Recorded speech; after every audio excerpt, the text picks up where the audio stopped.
She stood in ankle-deep mud, staring at the flooded 40 acres the bank had just declared completely worthless. With 90 days until foreclosure, she had one desperate gamble left. Not corn, not soybeans, but 12,000 pinching bottom-feeding crustaceans that were about to turn a dead swamp into pure gold. The air in St. Martin Parish hung thick and heavy, smelling of stagnant water and rotting soybean roots. Azariah Bailey stood at the edge of the lower 40 acres of Oak Haven Farms, her rubber boots sinking 2 inches into the muck with every step. For 3 generations, this land had produced some of the highest yield crops in the county. Now, after consecutive seasons of unprecedented rainfall and a collapsed county drainage canal, it was a dark, unyielding swamp. Azariah was 32, running on 4 hours of sleep and a diet of black coffee and sheer, stubborn panic. She had inherited the farm and its suffocating debt 6 months prior, after her father's sudden, fatal heart attack. He had died trying to save a failing crop, and now the bank was circling the carcass of their family legacy. 2 hours earlier, Azariah had been sitting in the sterile, aggressively air-conditioned office of Gregory Harrelson, the senior loan officer at Magnolia Regional Bank. Gregory was a man who wore custom-tailored suits that cost more than a used combine harvester, and he possessed a smile that never quite reached his eyes. "Azariah, I want to help you, I truly do," Gregory had said, steepling his manicured fingers on his mahogany desk. "But we have to look at the reality of the collateral. Oak Haven's lower 40 is underwater. The soil agronomy reports indicate it would take $500,000 in commercial tiling and trenching just to make it arable for soybeans again. As it stands, that land is a worthless swamp. It's a liability." "It's not worthless," Azariah had pleaded, gripping the edge of his desk. "Give me an extension. Let me lease out the upper acreage. I can make the quarterly payment by November." Gregory sighed, a theatrical display of corporate sympathy. "The board has made its decision. We are calling the note. You have 90 days to clear the $300,000 balance, or we initiate foreclosure on the entire property. My advice? Sell the land to the commercial developers looking at the highway frontage. Walk away with a little cash in your pocket. Farming is a dying man's game anyway." The memory of his smug, dismissive tone made Azariah's blood boil as she stared out at the brown, murky water reflecting the overcast Louisiana sky. He wanted her to fail. The developers he mentioned were undoubtedly his golfing buddies. They would pave over her father's sweat and blood to build a strip mall and a gas station. "Looking to grow rice or just breeding mosquitoes, kid?" Azariah jumped, spinning around. Standing on the levee bank behind her was Wyatt Mercer. Howie Wyatt was a local legend and a borderline recluse, a former structural engineer who had walked away from a lucrative career in Houston to live in a rusted Airstream trailer on the edge of the bayou. He was known for being abrasive, brilliant, and intimately connected to the wetlands. He wore a faded flannel shirt, muddy waders, and chewed on an unlit cigar. "Just planning my own funeral, Wyatt," Azariah muttered, turning back to the water. "Bank gave me 90 days. Harrelson called it a worthless swamp." Wyatt grunted, sliding down the grassy embankment. He waded into the shallow water, squatting down. He scooped up a handful of the rich, dark mud, letting the water filter through his calloused fingers. He brought it close to his face, smelling it, observing the tiny organic movements within the muck. "Harrelson is a suit-wearing idiot who wouldn't know fertile ground if it bit him on the backside," Wyatt said, tossing the mud back. "He's looking at this like a traditional farmer. He wants dry dirt. But nature gave you a wetland, Abby. You don't fight the water. You make the water work for you." Azariah crossed her arms. "I don't have the capital to pivot to a commercial rice operation, Wyatt. I have basically nothing." "I didn't say rice," Wyatt replied, a slow, wild grin spreading across his weathered face. He reached down and snatched something from the shallow reeds. He held it up by its carapace. It was a native crawfish, its red claws snapping angrily at the air. "I'm talking about red gold. I'm talking about Procambarus clarkii, red swamp crawfish." Azariah stared at the crustacean. Crawfish. Wyatt. People trap those in the ditches for weekend boils. You can't pay off a $300,000 commercial agricultural loan with ditch bugs. Not with wild trapping, no, Wyatt said, tossing the crawfish back into the water. But aquaculture is exploding. The commercial buyers in New Orleans and Houston are paying premium prices for early-season, farm-raised crawfish. You have 40 acres of prime, nutrient-rich, flooded land. The rotting soybean roots? That's detritus. It's the perfect baseline food web for hatchlings. You don't need $500,000 in drainage. You just need to reinforce the levees, pump the water right, and seed it. Azariah did the math in her head. Seeding 40 acres. I'd need thousands of them, and traps, and a boat. I have exactly $1,200 in my checking account. Then you better find something to sell, Wyatt said, turning to walk away. Because if you pull this off, a 40-acre pond yielding a conservative 1,000 pounds an acre, at $3 a pound wholesale, that's $120,000 a season, more than enough to satisfy the bank and keep your land. But you gotta move now. The mating cycle waits for no banker. As Wyatt's silhouette disappeared over the ridge, Azariah looked back at the water. It no longer looked like a graveyard. For the first time in 6 months, it looked like a battlefield. The next morning, Azariah sold her father's pristine, restored 1978 John Deere tractor. It felt like a betrayal, watching the flatbed truck haul away the green and yellow machine her dad had spent hundreds of hours rebuilding. The buyer, a collector from Baton Rouge, had negotiated ruthlessly, but Azariah walked away with $22,000 in cash. It was her war chest. It was all she had. She drove straight to a commercial aquaculture supplier in the next parish, a sprawling operation run by a grizzled man who looked at her like she was out of her mind. "You want 12,000 adult broodstock crawfish?" the supplier asked, leaning over the counter. "Honey, it's late in the season to be flooding a pond. You sure you know what you're doing?" "Just load the trucks," Azariah said, slapping the stacks of $100 bills onto the counter. For the next 3 weeks, Oak Haven Farms transformed from a quiet, dying property into a chaotic construction zone. Wyatt, true to his eccentric nature, showed up with a laser level, a battered diesel water pump, and a refusal to take a salary. "I just hate banks," was his only explanation when Azariah tried to pay him. Together they worked 18-hour days. They used Azariah's remaining heavy equipment, a beat-up skid steer, to reinforce the earthen levees around the 40 acres, creating a massive, shallow retention pond. The work was brutal. Azariah's hands blistered, popped, and calloused over. Her shoulders ached so deeply she couldn't sleep, and the Louisiana mosquitoes fed on her mercilessly. But they got the barriers built. They pumped fresh bayou water in, regulating the depth to exactly 18 inches, the perfect environment for the crawfish to burrow and breed. Then came the delivery. A refrigerated truck arrived, unloading hundreds of mesh sacks filled with squirming, snapping adult crawfish, 12,000 of them. Azariah and Wyatt waded into the water, cutting the sacks open and spreading the brood stock across the flooded acres. As the red shells disappeared into the murky water to dig their burrows and lay their eggs, Azariah felt a terrifying wave of finality. The money was gone. The tractor was gone. Her fate was now entirely in the hands of crustaceans hidden beneath the mud. Weeks turned into an agonizing waiting game. According to Wyatt, the female crawfish would stay in their mud burrows, protected from predators, while their eggs hatched. When the autumn rains arrived, the rising water would flush them out into the open pond, releasing millions of juvenile crawfish to feed on the decomposing plant matter. But nature is rarely cooperative. The first major hurdle was the birds. Flocks of great blue herons and white egrets discovered the pond, viewing it as a massive, all-you-can-eat buffet.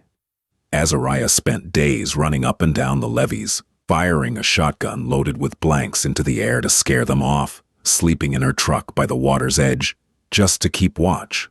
Then came the oxygen crisis. One unusually hot, stagnant week in late October caused the dissolved oxygen levels in the water to plummet. "They're suffocating down there," Wyatt warned, reading the digital oxygen meter. "If we don't aerate this water, they'll die in their burrows before they ever hatch."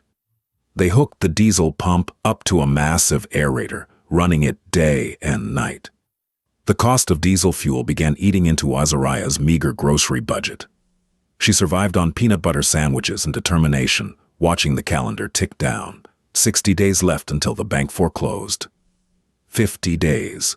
And then, just as the water cooled and Wyatt predicted the juveniles would be emerging to feed, disaster struck. It happened at 2 a.m. on a Tuesday. A violent thunderstorm was raging, dumping sheets of rain across the parish. Azariah was asleep in the farmhouse when a frantic pounding on the door jolted her awake.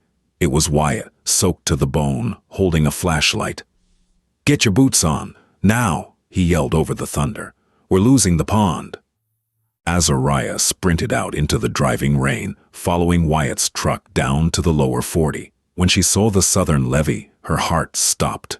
A massive V-shaped trench had been cut right through the earthen wall. Thousands of gallons of water were violently rushing out of the pond, washing away into the county drainage ditch. "The rain didn't do this," Wyatt shouted, aiming his beam at the deep, perfectly straight gouges in the mud. Somebody brought a backhoe out here. They deliberately breached the wall." Azariah stared in horror. If the water drained, the juvenile crawfish would be exposed, trapped in the open air, and massacred by birds and raccoons by sunrise. The entire crop and her farm would be gone. "Gregory Harrelson," Azariah whispered, the realization hitting her like a physical blow. The bank hadn't just been waiting for her to fail, they were making sure of it. "We don't have time to play detective," Wyatt roared, grabbing a massive stack of sandbags from the back of his truck. "We have maybe 2 hours before the water level drops past the critical point. Grab a shovel, Abby. We have to plug this hole." Lightning cracked across the sky, illuminating the rushing muddy torrent. Azariah grabbed a heavy burlap sack and threw herself directly into the freezing, violent water, fighting to save the only thing she had left. The rain felt like flying gravel against Azariah's face. She slid down the slick, collapsing embankment, the heavy burlap sandbag tearing at her raw fingers. The water was a roaring beast, a relentless force tearing through the levee, carrying away the fragile future she had bet her entire life on. "Drop it right in the center of the flow," Wyatt bellowed, his voice barely audible over the thunder. He was chest deep in the violent, freezing water, wedging a thick sheet of corrugated metal against the eroding mud wall to create a temporary backstop. Azariah heaved the 70-pound bag into the churning vortex. It vanished instantly, swallowed by the current. She scrambled back up the slippery slope, her knees scraping against hidden rocks, and grabbed another bag from the bed of Wyatt's truck. Her muscles screamed in protest. Every fiber of her being wanted to collapse into the mud and surrender to the storm. But the image of Gregory Harrelson's smug, patronizing smile flashed in her mind, fueling a renewed surge of adrenaline. For 3 agonizing hours, the two of them fought a desperate, muddy war against the elements and whoever had deliberately tried to ruin them. They hurled bag after bag into the breach, packing the gaps with heavy clay dug directly from the banks, reinforcing the makeshift dam with fallen cypress branches. By 5 a.m., the rain finally began to ease into a steady drizzle. The roaring cascade had been reduced to a manageable trickle, and the corrugated metal held firm against the pressure. Azariah collapsed on the wet grass, chest heaving, covered from head to toe in thick, foul-smelling swamp mud. She looked out at the 40 acres. The water level had dropped by nearly 10 inches, exposing the upper rims of the muddy banks, but a substantial volume remained. Wyatt dragged himself up the bank and collapsed beside her, spitting out a mouthful of muddy water. He pulled a waterproof flashlight from his coat and aimed the beam at the top of the levee where the breach had originated. "Look at the edges," Wyatt said, his chest rising and falling heavily. "No natural erosion looks like that. It's a clean, vertical scoop, half a cubic yard of earth, removed in one bite." Azariah pushed herself up, her joints protesting. She walked over to where the beam was pointed. The earth was violently scarred, and there, pressed deeply into the saturated ground just beyond the grass line, were massive, distinct tire tracks. They were deep, aggressive chevrons, the unmistakable footprint of a commercial backhoe. Someone drove a piece of heavy machinery right off the county road, tracked across my property, and dug a trench to drain the pond, Azariah said, her voice shaking with a mixture of exhaustion and profound rage. Who hates me this much? The bank? Harrelson wouldn't come out here in the middle of the night to dig a hole.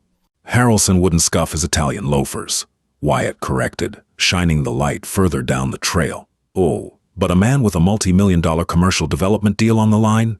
He'd gladly hire someone who would.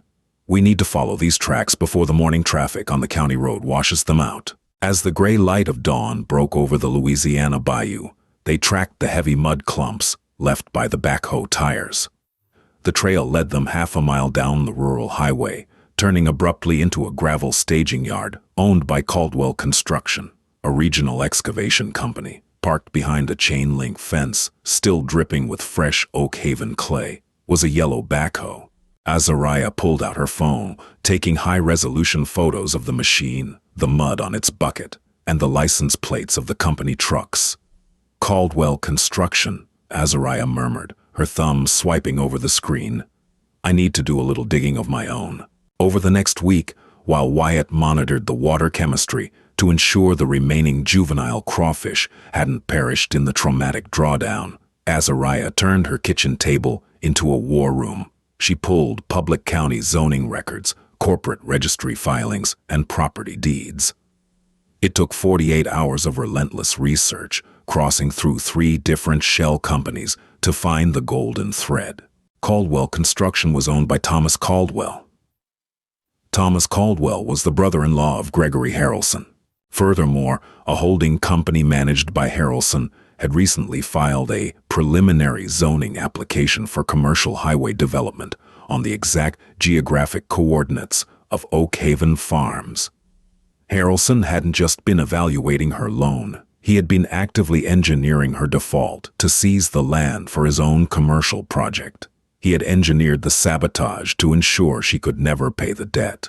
I have him, Azariah said, slapping the printed documents onto the table as Wyatt walked into the farmhouse, smelling of diesel and wet canvas. It's fraud, conflict of interest and trespassing. I could go to the police right now. Wyatt looked at the papers, then shook his head, pulling his unlit cigar from his mouth. You go to the county sheriff with that. It'll get tied up in an investigation for 6 months. The bank's foreclosure clock doesn't stop for a pending police inquiry. In 25 days, the 90-day grace period is up. They will take the land, evict you, and sort out the legal mess later with high-priced lawyers. Azariah felt a cold knot form in her stomach. So what do we do? We have the proof. We use it as an insurance policy, Wyatt said, his eyes narrowing. But the only thing that stops a foreclosure is cash. Cold, hard, undeniable cash. And to get that, we need to see if this swamp actually produced a miracle. It was mid-March. The water temperatures had finally risen, bringing the bayou to life. The moment of truth had arrived. The next morning, Azariah and Wyatt pushed a flat-bottomed aluminum skiff into the dark water of the 40-acre pond. The water was smooth as glass, reflecting the moss-draped cypress trees on the perimeter. Wyatt handed Azariah a stack of wire mesh pyramid traps. Bait them heavy, Wyatt instructed, tossing her a bucket of pungent, oily, cut pogie fish. Azariah ignored the smell, loading the bait boxes in the center of the traps and dropping them off the side of the skiff. They set 300 traps in a grid pattern across the flooded acreage, marking them with small orange floats. The waiting was excruciating. Azariah barely slept that night, staring at the ceiling, wondering if the sabotage and the oxygen drops had wiped out her entire investment. If the traps came up empty tomorrow, she was completely, irrevocably ruined. At daybreak, they were back on the water. The fog was thick, rolling over the surface of the pond like white smoke. Wyatt cut the outboard motor, letting the skiff glide silently toward the first orange float. "You do the honors," Wyatt said, stepping back. Azariah leaned over the gunwale, her heart hammered against her ribs like a trapped bird. She grabbed the nylon line. It felt heavy, unusually heavy. She planted her boots against the aluminum hull and pulled. As the wire pyramid broke the surface of the water, a chaotic, churning sound erupted. The trap was completely filled. It was a writhing, snapping mass of brilliant, crimson shells. They were massive, premium, select-grade red swamp crawfish, aggressive and healthy. The sheer volume of crustaceans in the single trap was staggering, weighing nearly 10 pounds. Azariah stared at the trap, her breath catching in her throat. She looked at Wyatt, who was grinning so wide, his cigar nearly fell into the water. "Pull the next one," he said. She grabbed the next line and hauled it up. Same result, overflowing. The third trap, the fourth, the 20th. Every single trap they pulled from the dark water was packed to the brim with red gold. The detritus from the rotting soybeans, the carefully managed water levels, the desperate aeration, it had all worked perfectly. The yield wasn't just good, it was historic. "We didn't just grow crawfish, Abby." Wyatt laughed, helping her dump the snapping catch into the sorting table on the boat. "We grew monsters. These will fetch top dollar in any market in the state." Azariah looked down at her mud-stained hands, then at the mountain of crawfish filling the holding bins of the skiff. A fierce, unstoppable fire ignited in her chest. "Let's go make a withdrawal," she whispered. The next 3 weeks were a blur of grueling, back-breaking labor. Azariah and Wyatt lived on the water. They woke at 3 a.m. every single day, navigating the dark pond with headlamps, hauling up hundreds of heavy traps hand over hand. The physical toll was immense. Azariah's hands were taped and bleeding, her muscles perpetually exhausted, but the adrenaline of survival pushed her forward.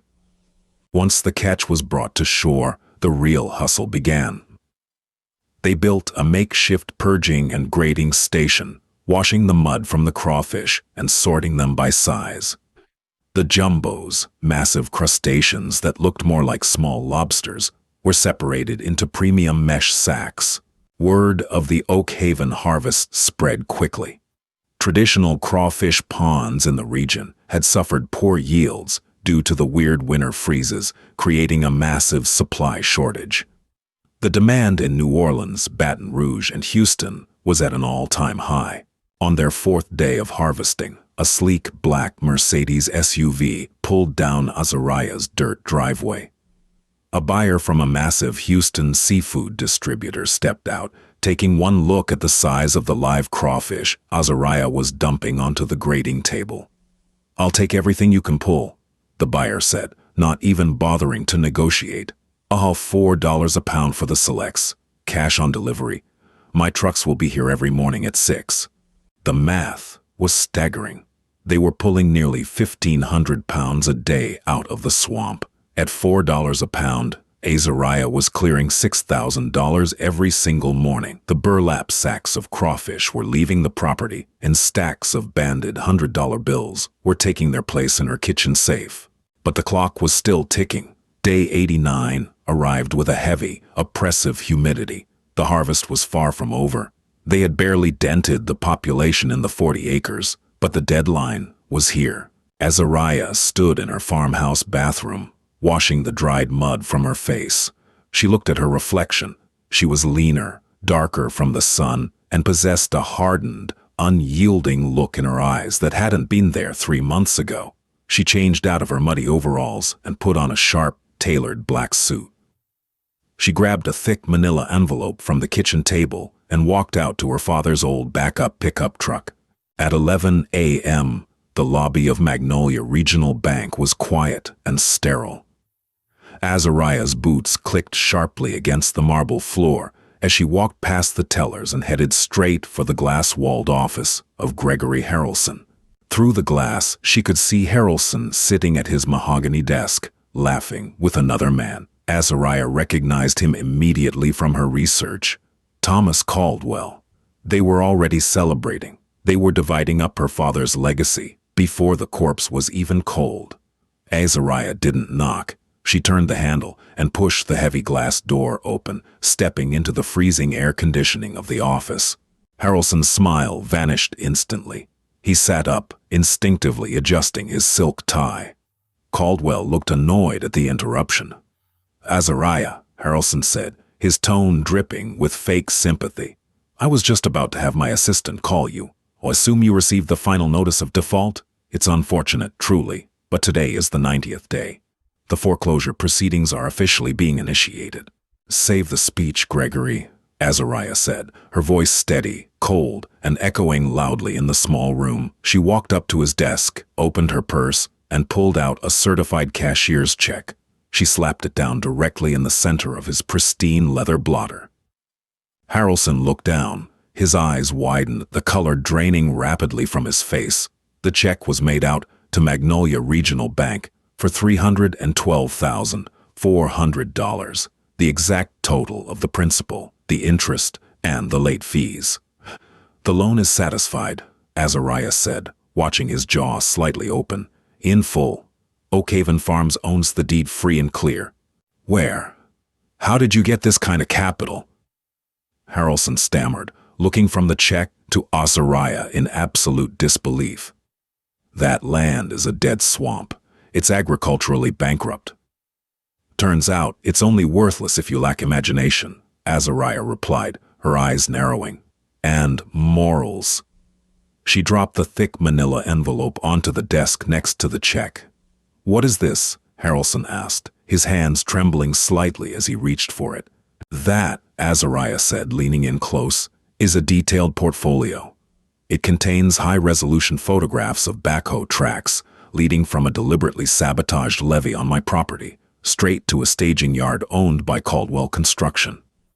She turned her gaze to Thomas Caldwell, who suddenly looked as though he might be sick. "It also contains corporate filings linking your holding company to a rezoning application for my land, filed 3 weeks before you called my loan." The silence in the office was deafening. The only sound was the low hum of the air conditioning. Harrelson's mouth opened and closed, but no words came out. He looked exactly like one of the suffocating fish Wyatt sometimes pulled from the bayou. This is circumstantial," Harrelson managed to squeak out, though sweat was visibly beading on his forehead. "It's conspiracy to commit fraud, destruction of private property, and corporate malfeasance," Azariah corrected flawlessly. "I've already sent copies to the State Banking Regulatory Commission and the regional FBI field office in New Orleans. But I'll make you a deal, Gregory." She stood up straight, adjusting her jacket. "You process that check today. You release the lien on Oakhaven Farms, and then you tender your immediate resignation to the board of directors of this bank, effective by 5 o'clock this evening. If you do that, I won't press civil charges that would financially ruin you and your brother-in-law. You walk away with nothing, but you stay out of federal prison." Harrelson stared at her, utterly defeated. The arrogant, untouchable banker was gone, replaced by a terrified, broken man who realized he had vastly underestimated the woman standing in front of him. He looked down at the check, then at the envelope, and slowly, shakily, nodded his head. Azariah didn't say another word. She turned on her heel and walked out of the office, the sound of the heavy glass door clicking shut behind her, echoing like a gunshot. When Azariah returned to the farm, the afternoon sun was turning the water of the 40-acre pond into a brilliant, sparkling sheet of gold. Wyatt was down by the dock, loading another 20 sacks of massive crawfish onto the Houston buyer's refrigerated truck. He looked up as Azariah walked down the grassy embankment. He didn't ask how it went. The fierce, triumphant smile on her face said everything. "You ready to get back in the mud?" Wyatt asked, tossing her a pair of heavy rubber gloves. "The trap's full again. These bugs don't care about banking hours." Azariah caught the gloves, looking out over the water that had once been her greatest nightmare. It was no longer a symbol of failure or debt.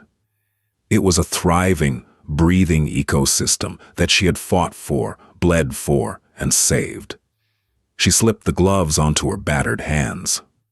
"Let's go pull some gold," Azariah said.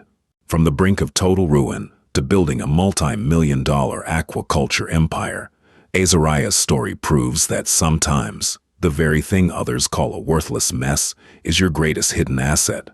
It just takes a little grit, a lot of mud, and the courage to bet on yourself. If you were inspired by this incredible comeback story, hit that like button, share it with someone who needs a breakthrough, and subscribe for more real-life tales of triumph.